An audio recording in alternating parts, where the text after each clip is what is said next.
At 34, she lost her marriage. Then found peace, restoring her parents' mountain home. She was 34 years old when her marriage ended, but what surprised her most was how quiet it was. No storm against the windows, no suitcase by the door, no raised voices echoing down a hallway. Just a Thursday morning in a small law office in Asheville, a black pen that skipped twice, and Claire Whitaker signing the last page of a document that made 6 years of marriage look simple. When it was done, the attorney placed everything inside a folder and slid it across the desk with the careful face of a man who had seen too many endings to be shocked by another one. Claire thanked him because she had been raised to thank people. Then she walked outside into bright April sunlight and stood beside her car, holding the folder against her chest, unsure what a woman was supposed to do right after the future she had planned stopped belonging to her. Daniel had not been cruel. That was the hard part. Cruelty would have given her something solid to hold. He had not shouted, not broken things, not vanished for days. He had simply drifted away while sitting close enough for her to keep pretending he might come back. Then the plans became reminders. The reminders became arguments. The arguments became silence. By the 5th year, Claire had begun shrinking without noticing. She asked fewer questions. She laughed softly instead of freely. She kept her opinions folded inside herself because unfolded things seemed to take up space Daniel no longer wanted to give. When he finally said he did not think they should keep trying, he said it gently, almost sadly, as if they had both misplaced something and neither could remember where they had last seen it. Now it was official. Claire drove back to the townhouse they had rented together and parked behind the half-empty garage. Daniel had taken the dining table, the leather chair, the espresso machine, and the framed photographs from Charleston. She had kept the bed, 3 lamps, 2 boxes of dishes, her mother's blue mixing bowl, and the houseplants Daniel had always forgotten were alive. She set the divorce folder on the counter and waited for grief to arrive in some recognizable form. It did not. What came instead was exhaustion. Heavy, gray, practical exhaustion, the kind that made sitting down feel like falling and standing up feel like an unreasonable request. She lowered herself to the living room floor and leaned against the wall. Her phone lay beside her, silent for almost an hour. Then it rang. The number had an 828 area code. Claire almost let it go to voicemail. She had learned not to answer numbers she did not recognize, but there was something about the empty room, about the folder on the counter, about the terrible quiet of being free before she was ready, that made her reach for the phone. "Is this Claire Whitaker?" a woman asked. "Yes." "My name is Marlene Price. I work with the county tax office in Avery County. I'm calling about a property listed under your name." Claire frowned. "What property?" "A residence on County Road 117 near Elk Hollow. It appears to have been transferred to you from Thomas and Ruth Whitaker in 2015. The room seemed to pause. Her parents' mountain house. Not the house where she had lived full-time as a child, but the old wooden place in the Blue Ridge Mountains where summers had smelled like rain on leaves, wood smoke, and her mother's biscuits. Her father had called it the mountain house. Her mother had called it the place where clocks learned manners. Claire had not been there in almost 9 years. After her father died, her mother had kept visiting for a while. Then illness came, and every trip became harder. After the funeral, papers were signed, names were transferred, and Claire, newly engaged and determined to be strong, put the house into the category of things she would deal with later.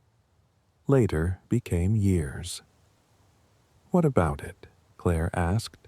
"The taxes are overdue, not by a large amount, but notices were returned from an old address.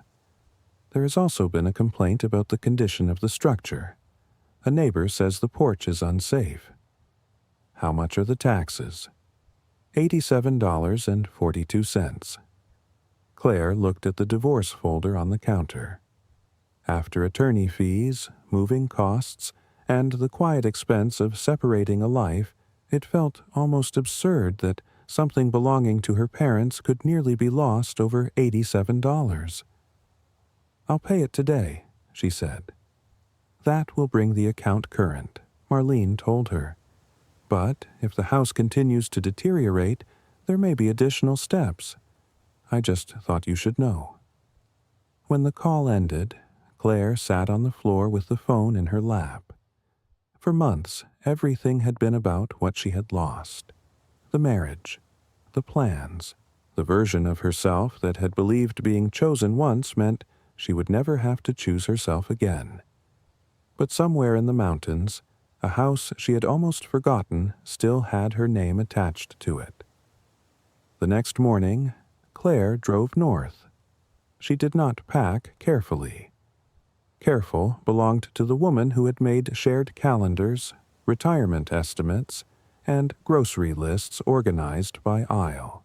This woman put 2 sweatshirts, jeans, a toothbrush, a charger, the divorce folder, and an old photograph of her parents into a canvas bag. At a gas station outside Asheville, she bought coffee, water, crackers, work gloves, a flashlight, and a small hammer with a yellow handle. The cashier scanned the hammer last. "Fixing something?" he asked. Claire looked at it. "I'm going to find out." The road climbed steadily into the mountains. Asheville fell behind her. By the time she reached Elk Hollow, the road had narrowed to gravel. Her small car complained over ruts as the road curved around the ridge and dropped into a hollow where sunlight arrived late and left early. She almost missed the drive. The mailbox leaned beneath a tangle of vines. Whittaker was still written on the side in faded black letters. Claire turned slowly, tires crunching over gravel and weeds. Then she saw the house. It stood at the edge of a clearing with the mountains rising behind it in blue-gray layers. Smaller than she remembered. Older, too. The white paint had peeled from the wooden siding in long strips, exposing weather-dark boards beneath. The porch sagged to the right. Ivy climbed the corner near the kitchen window. The tin roof was rusted in uneven patches, and wild grass covered the path from the drive to the steps. But the stone chimney still stood straight.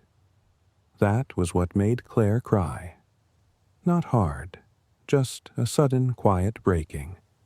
A few tears slipping down before she could stop them. The house looked exactly how she felt. Still standing, weathered, neglected, not finished with. She parked and sat for a moment, both hands on the steering wheel. Claire got out. The porch steps groaned but held. Her mother's ceramic frog still sat behind the left porch post, chipped and half buried in dirt. Claire lifted it and found the key where it had always been. The lock resisted. She worked the key back and forth until something inside gave. The door opened with a swollen scrape across the floor. The smell came first. Dust, old wood, cold ashes, closed rooms, the faint sweetness of fabric stored too long. She stepped inside. Sheets covered the furniture like pale ghosts. A stone fireplace filled the north wall. The kitchen opened to the left. Straight ahead, a narrow staircase climbed to the bedrooms. Everything was smaller than memory and more real. Her mother's blue mixing bowl sat upside down on the kitchen counter. A calendar from 2015 still hung beside the back door, turned to August. Her father's work boots rested beneath the mudroom bench, stiff with age, laces undone. Claire stood over them for a long time.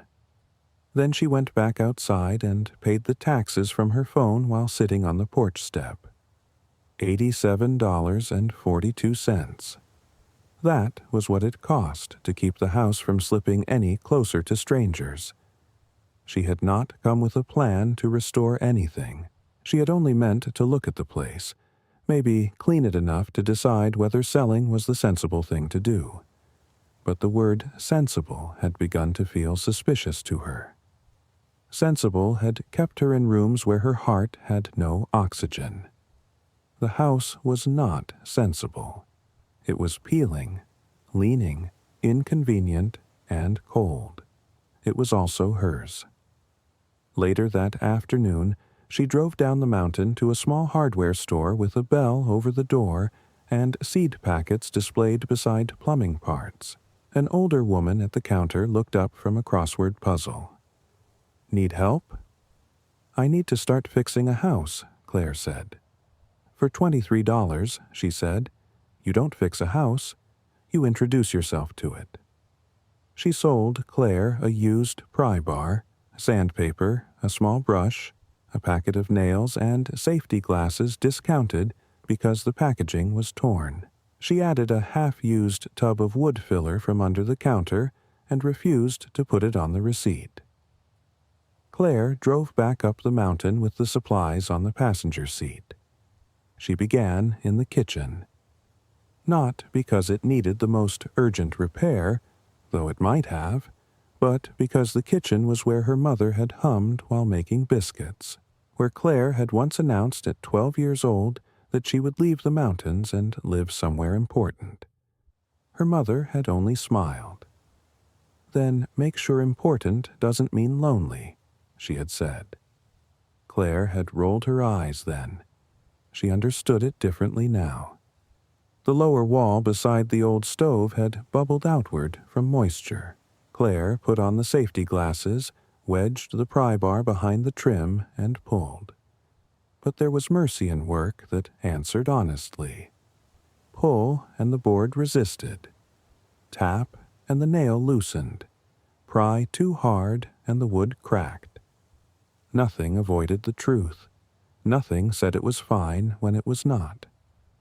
By late afternoon, she had removed enough trim to see the damaged paneling underneath. She loosened one section, expecting rot, mouse nests, maybe old insulation. Instead, something slid down inside the wall and struck the floor with a dull metal sound. Claire froze. She crouched and looked into the open space between the studs. A rectangular tin box sat there, dark green beneath dust and rust, wrapped partly in old newspaper. Beside it was a bundle of papers tied with faded blue ribbon. The tin box was heavier than it looked. She carried it to the kitchen table and brushed dust from the lid. Across the top, on a strip of yellowed masking tape, was her father's handwriting. "For Claire, when the house gets too quiet."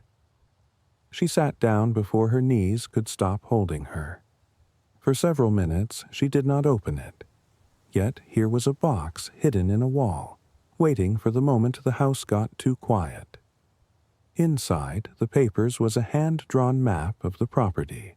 The house was marked in careful lines, along with the creek, the old spring house, the orchard, the ridge trail, and a place uphill from the kitchen window circled in blue ink. Beside the circle, in her mother's handwriting, were the words, "Where the water starts." Other notes filled the margins. Black walnut. Apple tree from Mama. Flat stone where Claire buried the bluebird. Do not cut the white oak. Ruth wants lavender here. The bluebird note made memory rise all at once. Claire had been 8, crying over a dead bird found after a storm. Her father had dug a tiny hole beneath a flat stone, while her mother wrapped the bird in a napkin and said living things deserved to be returned gently. Claire had forgotten. The map had not. Inside the tin box were 3 envelopes, a small leather notebook, an old key, and a stack of photographs bound by a brittle rubber band that broke when she touched it. The first envelope had her mother's handwriting. Open when leaving feels like failing. Claire stared at the words until they blurred. Then she opened it. My sweet Claire, if you are reading this, then either your father finally hid this box where he promised to hide it, or the house has become stubborn enough to reveal it by itself. Either way, I am glad it found you. I do not know how old you are. I do not know what your life looks like. A mother hopes, but hoping is not knowing. What I know is this. There may come a time when the life you chose begins to feel too small for your breathing. You may look around and realize you have done many things correctly, and still something in you is hungry. People may tell you to be grateful. They may ask why what you have is not enough. Listen if you must. Then come outside. Your father and I bought this house when everyone told us we were making a mistake. The roof leaked, the porch leaned, the stove smoked when the wind came from the east. We had almost no money and too much pride to admit we were scared. But it was ours. Sometimes that is the first honest thing a person owns. If you came back here because something ended, do not be ashamed. Endings are not always failures. Sometimes they are doors that look like walls until you begin taking them apart. Start with what is loose. Start with what lets the weather in. Start with the room where you can bear to stand. The rest will show itself. Love, Mama Claire pressed the letter to her chest and leaned forward until her forehead touched the table. The sob that came out of her frightened her. It was not the careful crying she had done in bathrooms and parked cars. It was larger, older, and less polite. It rose from the place where she had stored all the words she had not said during the last year of her marriage. For a long time, she cried in the kitchen of the house she had nearly forgotten, while the open wall stood beside her, and the mountains darkened beyond the window. When she finally lifted her head, evening had filled the room. She lit the old lamp on the counter and opened her father's notebook. It was not a diary exactly. It was a record of repairs, weather, costs, and observations, written in his spare block letters. April 18th, patched east roof seam. Rain still finding a way in. May 3rd, Claire named the salamander Mr. Button. June 12th, Ruth says curtains matter before paint. I said paint matters before curtains. She said beauty is a kind of repair. She is probably right. October 1st, spring still running strong. Cover needs replacing. November 9th, if Claire ever comes back, show her the ridge. Ruth says she already knows it. I say children forget. Ruth says not the important things. Claire read the last line 3 times. Children forget. Not the important things. She slept that night on the old couch beneath 2 quilts with the tin box on the floor beside her like a dog keeping watch. In the morning, sunlight came through the dirty windows in pale bars. The kitchen wall was still open.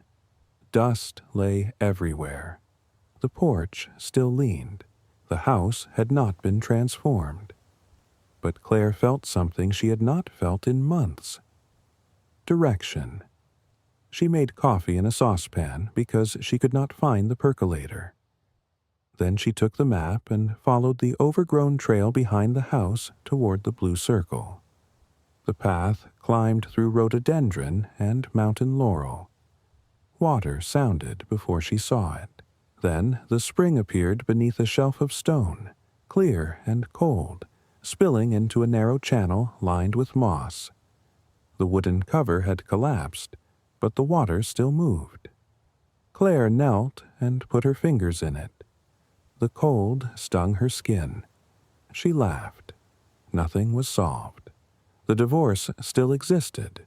The townhouse still had to be emptied. Bills still had to be paid. She still had no idea whether she could afford to keep the house through winter. But the water was still running. All these years, while she was becoming practical, becoming married, becoming quiet, the water had kept moving under the mountain without needing permission or applause. When she returned to the house, a truck was parked near the drive. A man in his late 60s stood by the porch, wearing a feed store cap and suspenders. He looked at Claire, then at the house. "You Thomas and Ruth's girl?" "I am. I'm Owen Bell, down the road past the bend. Your daddy pulled my truck out of a ditch in 2009. "That sounds like him." Owen nodded toward the porch. "Right side's worse than it looks." "I figured." "No," he said. "Worse than you figured." For the first time in days, Claire smiled. "Good to know." He reached into his truck and handed her a folded paper. "Your mama gave me this years ago. Said if you ever came back looking lost, I should give it to you." Claire unfolded it. In her mother's neat handwriting was a list. Things the house will need, in order. 1. Roof before beauty. 2. Porch before paint. 3. Water before guests. 4. Heat before winter. 5. Garden when your hands stop shaking. 6.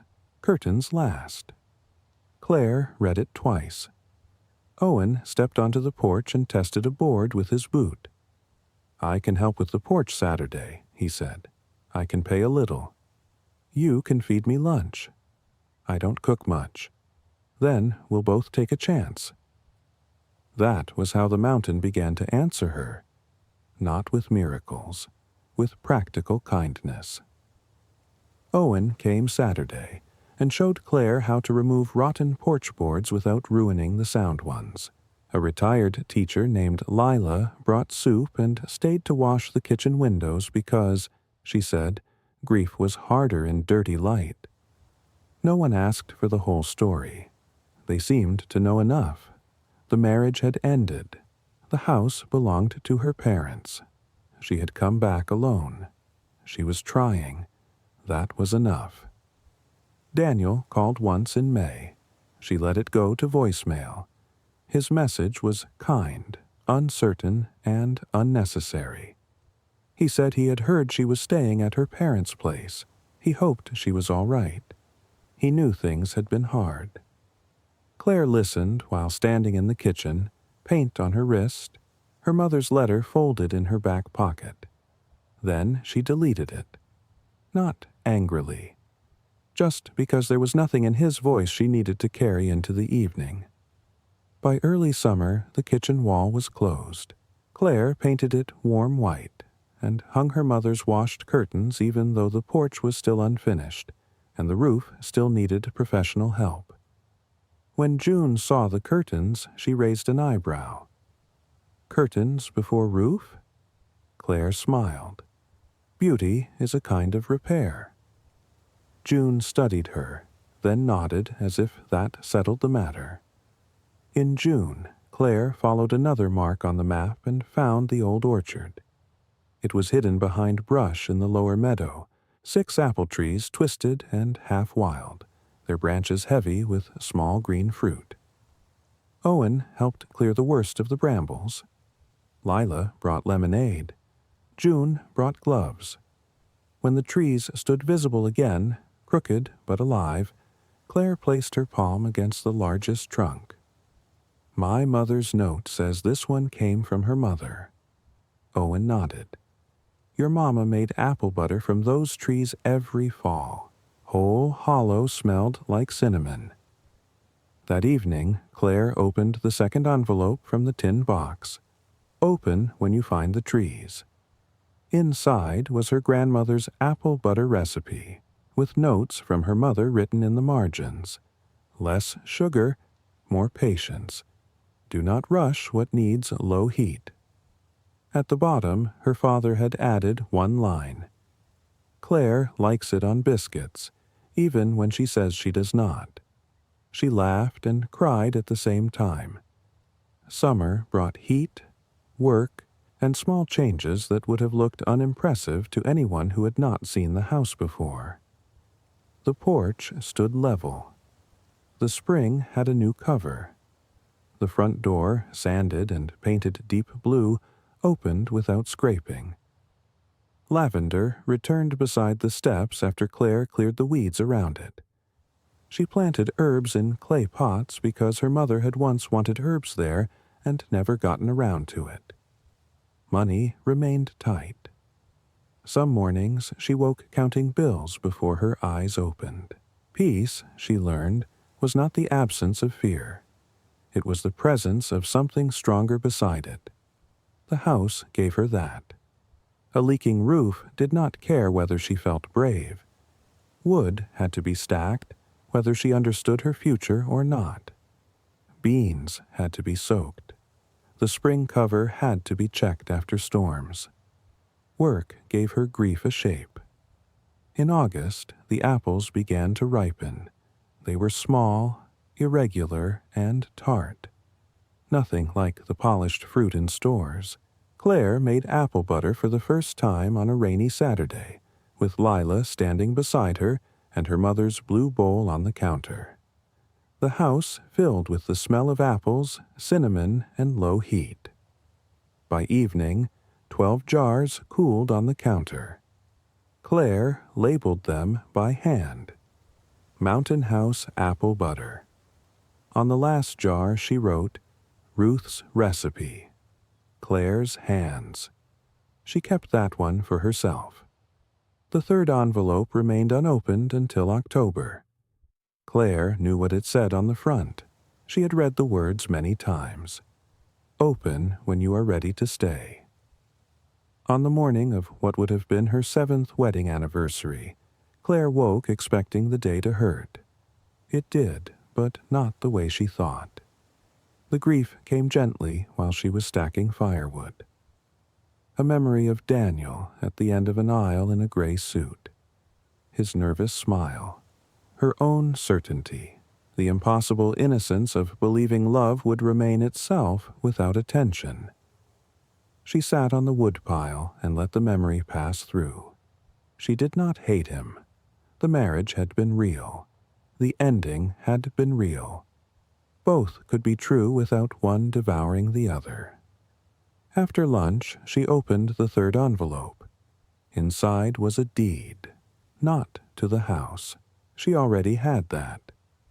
This document showed a narrow strip of land above the spring, transferred to her parents years earlier by an elderly neighbor with no children. Attached was a letter in her father's handwriting. Claire Bear. If you are reading this, your mama has probably cried over the first 2 letters, and I have probably been accused of hiding too much in walls. This paper matters. The land above the spring belongs with the house. There is an old footpath leading to a flat place on the ridge. Your mama loved it there. She said if she ever had money and time at the same moment, she would build a little writing cabin. We never had both. Maybe you will. If you do not, that is fine. Land does not mind waiting. I do not know what your life will be. I only know you were never meant to disappear inside anyone else's. Your mama says I should write something emotional here. This is me trying. The house is yours. The spring is yours. The ridge is yours. But more than that, your life is yours. Do not hand the whole thing away just because someone asks politely. Love, Dad. Claire read the last line until it no longer felt like words. The next morning, she climbed to the ridge. The path was overgrown, but still visible if she paid attention. It rose past the spring, through laurel and fern, then opened onto a flat shelf of land overlooking the hollow. Claire stood in the clearing and imagined her mother younger, dreaming of a small cabin where she could write, think, and belong entirely to herself. She imagined her father pretending to be practical while saving the dream in a hidden wall. Land does not mind waiting. For the first time in years, the future did not feel like a hallway someone else had designed. It felt like open ground, wide, unfinished, hers. By December, the house was not finished. Old houses, Claire had learned, were never finished. But it was warm enough, dry enough, honest enough. The porch held. The roof no longer leaked over the kitchen. The spring kept running. On the first snow, Claire carried coffee onto the porch and stood wrapped in her father's old coat. Snow fell softly over the clearing, the blue door, the lavender stems, the repaired steps. The mountains disappeared behind white. The house was quiet behind her, but no longer empty. Inside were jars on shelves, quilts on chairs, her mother's bowl, her father's notebook, letters in a tin box, and a kitchen wall she had opened when she thought she was only repairing damage. She had arrived with a divorce folder, $23, and the belief that her life had become smaller. It had given her back to herself in pieces. Claire thought of Daniel then, but gently. He was not a villain now. He was a chapter, a real one, a painful one, but not the whole book. The thought did not undo her. The mountain held. The house held. Claire held. When the coffee was gone, she went inside and opened her notebook beside her father's. She wrote the date, then the weather, then a few practical notes. First snow. Porch held. Roof quiet. Spring still running. She paused, listening to the stove tick softly and the wind move under the eaves. Then she added one more line. I thought I came here because my life had ended. I think I came here because it was finally mine. Outside, snow continued falling over the house, the orchard, the spring, and the path to the ridge where her mother's unwritten cabin waited. There was work to do. There would always be work to do. But for the first time in a long time, Claire was not afraid of that. The house was old. The mountain was quiet. The season had turned. And somewhere inside the walls her parents had left behind. A life she thought she had lost had been waiting patiently for her hands to find it.